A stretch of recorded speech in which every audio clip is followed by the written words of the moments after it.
मनाली का नाम सुनते ही हमारे माइंड में सबसे पहले सिर्फ स्नो आती है। और ऐसा हो भी क्यों ना, मनाली में ज्यादातर लोग सिर्फ बर्फ को देखने के लिए ही आते हैं। मनाली कुल्लू घाटी के उत्तर में स्थित हिमाचल प्रदेश का सबसे लोकप्रिय हिल स्टेशन है। समुद्र तल से 2050 मीटर की ऊंचाई पर स्थित मनाली व्यास नदी के किनारे बसा हुआ है। गर्मियों से निजात पाने के लिए इस हिल स्टेशन पर हजारों की तादाद में सैलानी आते हैं। यहाँ की घाटियों पर बने शानदार घर, ऊंचे पहाड़ों पर पड़े रुई जैसे बादल, व्यास नदी का ट्रांसपेरेंट पानी और चारों ओर सिर्फ बर्फ ही बर्फ और हरियाली से भरपूर प्राकृतिक वातावरण, यह है यहाँ की खासियत, जिसकी वजह से मनाली भारत के टॉप मशहूर टूरिस्ट प्लेसेस में से एक है। मनाली फेमस है अपने snow mountain, adventure activities, temples, beautiful climate, snowfall और स्ट्रीट फूड के लिए। आप यहाँ के ब्यूटीफुल नेचर के सीनिक व्यू के अलावा मनाली में hiking, paragliding, rafting, trekking, kayaking जैसी एडवेंचर एक्टिविटीज करके भी एंजॉय कर सकते हैं। मनाली को हनीमून कैपिटल ऑफ इंडिया भी कहा जाता है। स्पेशली हनीमून के लिए यह जगह काफी पॉपुलर है। इस वीडियो में आपको मनाली के बारे में कंप्लीट इंफॉर्मेशन मिलेंगी, जैसे कि मनाली कब जाए, कैसे जाए, होटल बुक कैसे करे, खाने पीने के लिए कौन सा फूड और रेस्टोरेंट्स बेस्ट रहेगा। लाइक कंप्लीट ट्रेवल आइटनरी आपको इस वीडियो में मिलेगी। और जब भी आप मनाली का ट्रिप प्लान करोगे तो ये वीडियो आपके लिए एज अ गाइड काम करेगी। वीडियो को पूरा जरूर देखिए और चैनल को भी सब्सक्राइब करके बेल आइकन को प्रेस करके जरूर रखें, जिससे कि ट्रेवल से रिलेटेड सभी इंफॉर्मेटिव वीडियोस की नोटिफिकेशन आपको मिलती रहे। दोस्तों, हम सबकी हमेशा से एक इच्छा रहती है कि हम शिमला मनाली जाए और स्नोफॉल देखें, खूब घूमे फिरे और एंजॉय करें।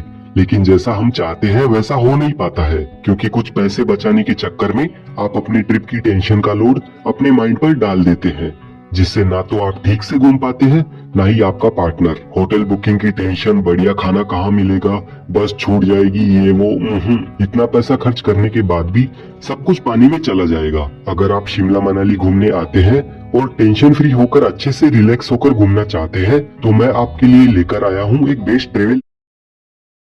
तो आप पैकेज बुक करवा के यहाँ घूमने आएंगे तो आपको कार, होटल और फूड से लेकर सारी चीजें टॉप क्लास मिलेगी, वो भी अदर वेंडर्स के मुकाबले सबसे सस्ते में। और आपके बजट के हिसाब से आपको आपकी लाइफ का बेस्ट एक्सपीरियंस मिलेगा, वो भी कम खर्च में।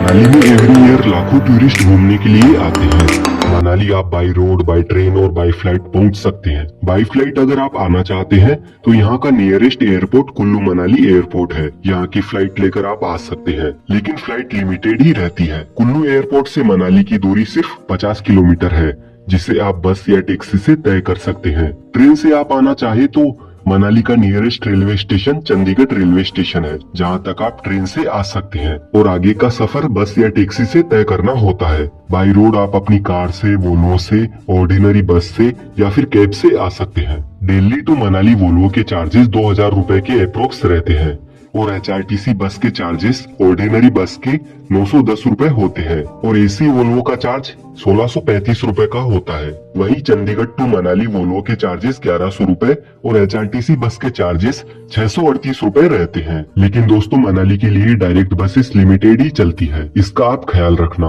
अगर आप ईस्ट वेस्ट या साउथ इंडिया से आ रहे हैं तो आप दिल्ली या चंडीगढ़ को अपना बेस बनाकर आ सकते हैं, और बाय सेल्फ व्हीकल भी आप मनाली इजीली पहुंच सकते हैं। दिल्ली से मनाली की दूरी 536 किलोमीटर है, जिसे तय करने में आपको 13 से 14 घंटे का समय लगता है, और चंडीगढ़ से मनाली की दूरी 305 किलोमीटर है, जिसे तय करने में आपको 8 से 9 घंटे का टाइम लग जाता है। आप अपने व्हीकल से मनाली आते हैं तो आपको ग्रीन टैक्स देना होता है। बाइक का 100 रुपए, 5 सीटर का 200 रुपए, 6 सीटर का 300 रुपए का ग्रीन टैक्स लगता है। मनाली विजिट करने का बेस्ट टाइम दिसंबर से मई तक रहता है, क्योंकि मनाली ज्यादातर फेमस है अपने स्नोफॉल और स्नो एक्टिविटीज के लिए। इसीलिए इन मंथ्स में 99% मनाली और मनाली की आसपास की टूरिस्ट अट्रैक्शंस में आपको स्नो देखने को मिल जाएगी। अगर आपके ये मंथ मिस भी हो जाते हैं, फिर भी आप मनाली आकर निराश नहीं होंगे, क्योंकि आप रोहतांग पास जा सकते हैं, जहाँ पर स्नो मीट सितंबर से शुरू होकर मई तक रहती है। सेकंड शेड्यूल में आप सितंबर से जून के बीच में कभी भी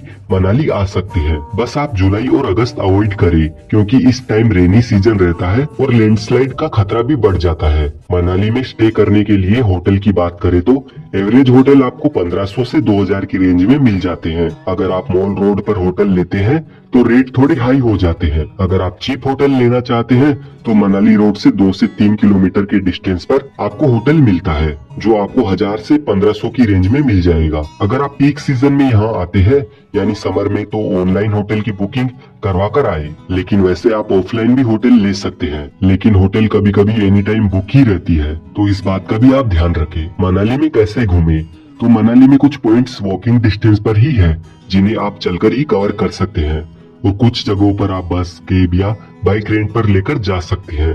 as per bike model rental bike के चार्जेस 1000 रुपए से स्टार्ट होकर 2000 रुपए तक होते हैं। अब बात करते हैं मनाली में कहाँ कहाँ घूमे। तो फर्स्ट नंबर पर दोस्तों आप मॉल रोड घूम सकते हैं। यहाँ पर आप shopping market, street food, cafes, restaurant explore कर सकते हैं। और शाम के टाइम तो मॉल रोड और भी खास बन जाता है, जहाँ पर आप थोड़ी देर बैठ भी सकते हैं और शॉपिंग कर सकते हैं। इसके बाद सेकंड आप हडिम्बा देवी मंदिर जा सकते हैं, जो कि मॉल रोड से 2 किलोमीटर के डिस्टेंस पर लोकेटेड है। जंगल के बीचों बीच यह बहुत ही सुंदर मंदिर बना हुआ है, जो कि भीम की पत्नी हडिम्बा देवी जी का मंदिर है। स्नो बढ़ने के बाद इस मंदिर की खूबसूरती में 4 चांद लग जाते हैं। यहाँ पर आप यार के साथ में और यहाँ की ट्रेडिशनल ड्रेस पहनकर फोटोज खिंचवा सकते हैं। थर्ड नंबर पर है क्लब हाउस।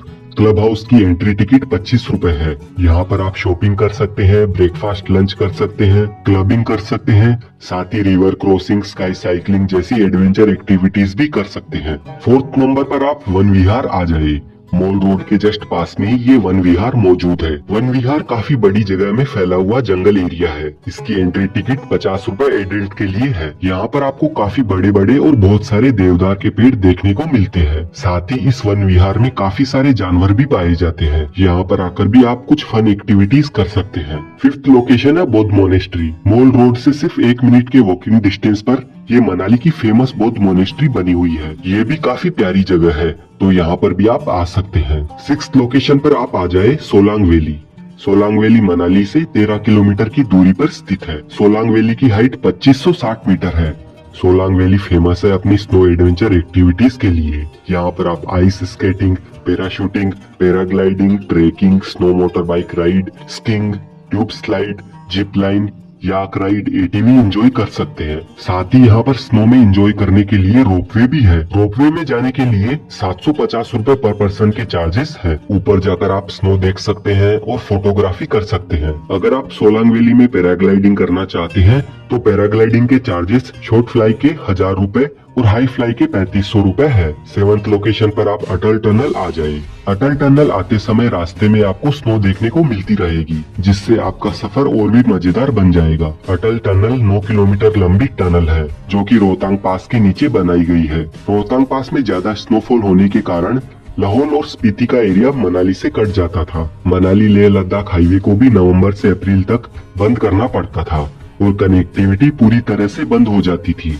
तो उसी को कंटिन्यू रखने के लिए अटल टनल बनाई गई है। जब आप अटल टनल पार करेंगे तो आपको कुछ इस तरह का नजारा देखने को मिलेगा, जो कि इस जगह को मस्ट विजिट बनाता है। पहले लेह लद्दाख जाने के लिए रोहतांग पास पार करके जाना पड़ता था, जिसे पार करने में 3 से 3.5 घंटे का टाइम लगता था और विंटर्स में तो रोड भी बंद हो जाती थी। अब अटल टनल बन जाने के बाद ये रास्ता अब सिर्फ 10 मिनट में तय किया जा सकता है। ये रिवर चंद्रा रिवर है, जो विंटर्स में पूरी तरह फ्रोजन हो जाती है। मोस्टली मनाली आने वाले टूरिस्ट का मेन अट्रैक्शन ये प्लेस ही है। यहाँ पर आपको चारों ओर स्नो ही नजर आएगी। यहाँ पर भी आप काफी सारी एडवेंचर एक्टिविटीज कर सकते हैं, जिनमें sky cycling, zip line, bungee jumping, giant swing, snow bike ride. इन एक्टिविटीज के साथ ही आप यहाँ पर फोटोज खिंचवा सकते हैं और स्नो के साथ खेल सकते हैं। अटल टनल से आप सिसु भी जा सकते हैं। अटल टनल से सिसु सिर्फ 11 किलोमीटर की दूरी पर है। सिसु में आप वाटरफॉल और लोकल विलेज एक्सप्लोर कर सकते हैं। यहाँ पर भी आपको सिर्फ चारों ओर स्नो ही देखने को मिलती है।